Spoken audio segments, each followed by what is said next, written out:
आगस गुड़गुड़ी अनुभूत होउछि प्रभाव में आज कालबैशाखी प्रभाव बेसी रपटे राजधानी भुवनेश्वर कथा कहवा सकाल सकाल असह्य गुड़गुड़ी अनुभूत होउछि।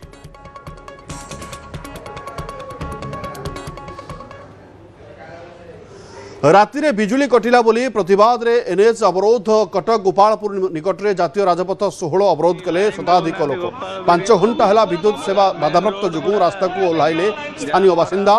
काली संध्या समय वर्षा जो कटिला लाइन घंटा घंटा धरी आसलानी बिजुली। गोपालपुर ग्रिड कार्यालय को आसी लोक मैंने हेले ऑफिस खाली रही जड़े भी कर्मचारी नथिले ए अभियोग कर स्थानीय लोके।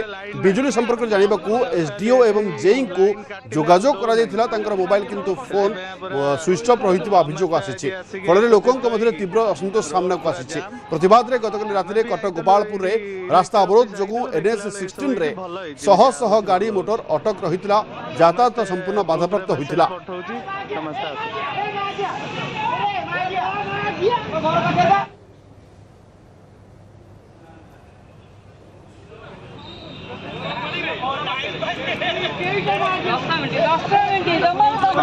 अधिक सूचना पाई नभेश महांती जोड़ी होती फोन लाइन। नभेश प्रकृत घटना कौन थी जे लोक मैंने एमती तातिले जे एनएच 16 को अवरोध कले? देखो तातिया कि उपादान प्रकृति दे दौची जहाँ भी बाकी रोचे विद्युत विभाग कर्मचारी अवहेला पूरा कर दौची। बर्तमान जब सप्ताह देखिए ओडिशा ततला कड़े भाया एक प्रकार उत्तप्त अवस्था अच्छी।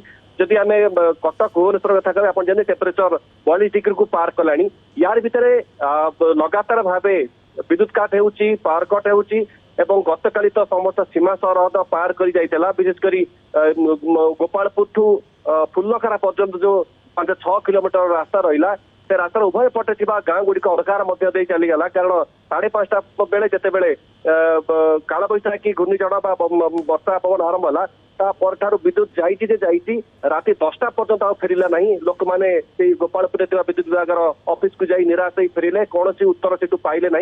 बाध्य होने एनएच को अवरोध कले और पाखापाखि अध घंटा धरी एनएच अवरोध ही रहा जहाँफल कि हजार हजार गाड़ी रास्तार उभय पटे अटकी रही है। खबर पाई कटक कमिशनर पुलिस वरिष्ठ अधिकारी सहित सदर थाना पुलिस लोक पाखे पहुंचला पूजाचर्चा कला विद्युत आसव ए प्रतिश्रुति पाइबा पर लोक मैंने जाते किंतु जहाँ जना पड़ी राति विद्युत आसला सत कि अल्प समय जो भी समय आसला से पुणी राति जावास कर लोक भितर पूर्व असंतोष है। लोक अभियोग रही सामान्य झड़ तोफान हम सामान्य पवन हेले विद्युत काट हो विद्युत काट होगापर जो रेस्पन्स रहा कथा विद्युत विभाग कर्मचारी टीपीसीडीएल से रेस्पन्स से करती ना। काली काले फोन उठेले नहीं जहाँफल लोकों भितर जो असंतोष शेष विस्फोरक रूप नहीं। लक्ष्मी निहत भाव जो असंतोष पुंजीभूत असंतोष रही है विस्फोरक रूप नहीं बर्तमान किंतु बर्तमान स्वाभाविक रही स्थिति किंतु गतकाली राति जो भिजुआल आम आपको देखा कि भाव में शताधिक लोक रास्ता को अवरोध करते फल दुई पटे मुख्य एनएच 16 रे दुई पटे गाड़ी अटक रही अंपटे कहवा परवर्त समय प्रतिश्रुति मिलवा पर रास्ता रोक हटी। धन्यवाद नभेश अधिक सूचना पाई। काजीपाटना मुकामसर कौन से एरिया रे लाइन ना टोटाली एठे लाइन काटिले आ दौ नहीं।